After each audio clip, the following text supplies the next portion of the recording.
ஈசோ மிசிஹாவுக்கு புகழ். இறையேசுவில் அன்பானவர்களே, உலகம் இன்று ஒவ்வொரு நாளும் மிக விரைவில் ஓடிக்கொண்டிருக்கிறது நாம் அறிகிறோம். நாட்கள் மிக விரைவில் கடந்து போய் கொண்டிருக்கின்றன. ஒவ்வொருவரும் வாழ்க்கையில் பலவற்றை சொந்தமாக்குவதற்காக, பல சூழ்நிலைகளை தரணம் செய்வதற்காக, பல பிரச்சனைகளை எதிர்கொள்வதற்காக, குறிப்பாக நோய்கள் இவற்றிலிருந்தெல்லாம் விடுதலை பெறுவதற்காக ஓடிக்கொண்டிருக்கின்ற காலகட்டம். வேலை வாய்ப்புகளுக்காக ஓடுகின்ற காலகட்டம். இன்றைய நாள் நற்செய்தியில் ஆண்டவர் இயேசு சொல்கிறார், அறுவடை மிகுதி, வேலையாட்களோ குறைவு. மத்தேயு நற்செய்தி 9ஆம் அதிகாரம் 37ஆம் இறை வார்த்தை. வேலை செய்வதற்கு ஆட்கள் தேவையாக இருக்கிறது என்று ஆண்டவர் சொல்லுகிறார். வேலை இல்லை என்று அலைந்து திரிகின்றவர்கள், எனக்கு வேலை இல்லை என்று சொல்கின்றவர்களுக்கு ஆண்டவர் ஒரு வேலையை தயாரித்து வைத்திருக்கிறார். அறுவடை செய்ய வேண்டும். அறுவடை மிகுதியாக இருக்கிறது. அறுவடை செய்வதற்கு ஆட்கள் இல்லை. அறுவடை செய்ய ஆட்கள் இல்லை என்றால் விளைச்சல் அனைத்தும் வீணாகிவிடும். விளைந்தது அனைத்தும் அழிந்து போய்விடும், நாசமாகிவிடும். ஆகையால் அறுவடை என்பது மிக முக்கியமானது. இன்று இந்த நாளிலே ஆண்டவர் அறுவடைக்காக ஆட்களை அனுப்ப இறைவனிடம் வேண்டுங்கள் என்று சொல்லுகிற இயேசு கிறிஸ்து நாம் அனைவருக்கும் தருகின்ற ஒரு முக்கியமான வேலை என்று சொல்லலாம். ஒவ்வொருவரோடும் சொல்லுகின்ற வேலை, நீங்கள் அனைவரும் அறுவடை செய்வதற்கு ஆட்களை அனுப்பும் ஆண்டவரே, தந்தையே என்று ஜெபிக்க வேண்டும். அது ஒரு வேலையாக கொள்ள வேண்டும். முதலாவதாக நாம் அறுவடைக்காக ஜெபிக்க வேண்டியது ஒரு வேலை. இரண்டாவதாக அறுவடை செய்வதற்கு நாம் முன் வர வேண்டும் என்பது இரண்டாவது வேலை. அறுவடை செய்வதற்கு என்று ஆட்கள் இல்லை. விவசாயத்தில் ஆனாலும் சரி, அல்லது இன்று ஒரு குருத்தோ பணிக்கு ஆனாலும் சரி, ஆண்டவருக்கு குறிப்பிடுகின்ற அறுவடை என்பது உலகத்தினுடைய முடிவு. அந்த முடிவில் இந்த உலகத்திலிருந்து அனைவரையும் விண்ணகத்திற்கு கூட்டி சேர்க்கின்ற ஒரு அறுவடைக்காக பணியாளர்களாக, குருக்களாக, துறவிகளாக, கன்னியர்களாக வர வேண்டும் என்று ஆண்டவர் அழைப்பு விடுக்கின்றார். அந்த வேலைக்காக நீங்கள் தயாராக வேண்டும் என்று சொல்லுகிறார். அப்போது இரண்டாவது வேலை, நான் அறுவடைக்கு தயாராக வேண்டும். மூன்றாவதாக அறுவடைக்காக ஆட்களை அனுப்புகின்ற ஒரு வேலை.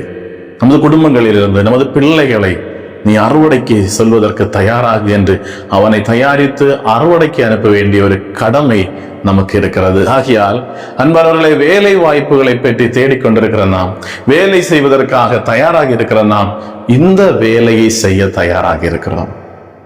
இந்த வேலைக்கு ஆட்களை அனுப்ப தயாராக இருக்கிறோமா? அறுவடைக்கு தேவையானவர்களை தாரு ஆண்டவரே என்று ஜெபிப்பதற்கு தயாராக இருக்கிறோமா? இது அதிகம் பாரம் நிறைந்த வேலை அல்ல, கடினமான வேலை அல்ல, மாறாக மிகவும் சுலபமான வேலை. ஏனெனில் இந்த அறுவடை செய்கிற போது அறுவடையின் உரிமையாளரின் அருகில் சென்று நின்றால் போதும். அறுவடை செய்பவர் அவர். அறுவடை செய்பவர் அவர். நாம் அவரது அருகில் போயிருந்தால் போதும். நமது வாழ்க்கையில் நாம் இன்று ஓடிக்கொண்டிருப்பது எதற்காக இல்லை அன்பானவர்களே? நமது வாழ்க்கையினுடைய உணவுக்காக ஓடிக்கொண்டிருக்கிறோம். வேலை வாய்ப்புகளுக்காக ஓடுகிறோம். உடல்நலம் சரியாவதற்காக ஓடுகிறோம். திருமணம் நடப்பதற்காக ஓடுகிறோம். குழந்தை பேறு கிடைப்பதற்காக ஓடுகிறோம். வாழ்க்கையில் இவ்வாறு பலவற்றிற்காக ஓடிக்கொண்டிருக்கிறோம். இவற்றையெல்லாம் தரவல்லவரான இயேசு இன்றைய நாள் நற்செய்தியில், மத்தேயு நற்செய்தி 9ஆம் அதிகாரத்தில், பார்வையற்றவனுக்கு நலன் அளித்துக் கொண்டு, செவிடனை கேட்கச் செய்து கொண்டு, இதோ மிகப்பெரிய மக்கள் கூட்டத்தை காண்டு இரக்கம் கொள்கின்றவரான ஆண்டவர் சொல்லுகிறார், அறுவடை மிகுதி. அறுவடை செய்வதற்கு நம்மை தயார்படுத்த, நமக்கு வலிமை தர, இந்த செயல்களை எல்லாம் செய்வதற்கு ஆற்றல் தர ஆண்டவர் நம்மோடு இருக்கிறார். அவரது அருகில் செல்வதற்கு, அவரோடு நிற்பதற்கு நாம் தயாராக வேண்டும். இந்த ஒரு வேலை இன்று செய்வதற்கு ஆட்கள் குறைவாக இருக்கின்றார்கள். பறந்து விரிந்திருக்கின்ற இந்த உலகத்தில் கிறிஸ்துவை அறியாதவரிடம் கிறிஸ்துவை போதிப்பதற்கு இன்று ஆட்கள் குறைவாக இருக்கிறார்கள். பல மருத்துவரிடம் சென்று குணமாகாத நோய்களை குணப்படுத்துவதற்கு ஆண்டவருடைய வல்லமையால் தொட்டு குணப்படுத்த அதிகாரம் படைத்த வல்லமையுடைய குருக்களை, கன்னியர்களை, துறவிகளை, பொதுநிலையினரை இன்று காண கிடைப்பது மிக அரிதாக இருக்கிறது. அதற்கு ஆட்கள் தேவைப்படுகிறது என்று சொல்லுகிற ஆண்டவர் நம்மை பார்த்து கேட்கிறார், இதோ அறுவடை மிகுதியாக இருக்கிறது, அறுவடை செய்ய நீ தயாராக இருக்கிறாயா? இந்த வேலைக்காக நீ தயாராக இருக்கிறாயா? பலவர்களே, நாம் மிகப்பெரிய வேலைகள் எல்லாம் செய்ய வேண்டும்.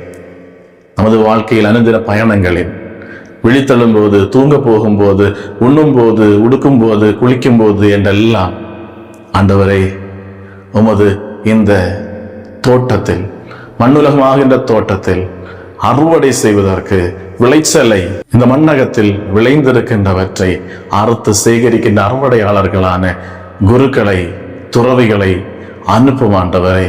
எங்களிடமிருந்து துறவிகளை உருவாக்கும் ஆண்டவரே, எங்களிடமிருந்து குருக்களை உருவாக்கும் ஆண்டவரே. இந்த வேலை செய்ய வல்லமையும் அதிகாரமும் எங்களுக்கு தாரும் ஆண்டவரே என்று ஒரு நிமிடம் ஜெபித்தால் போதும், ஒரு நிமிடம் யோசித்தால் போதும். இதோ ஆண்டவர் பரிவு கொண்டவராக நம்மோடு கேட்கிறார்.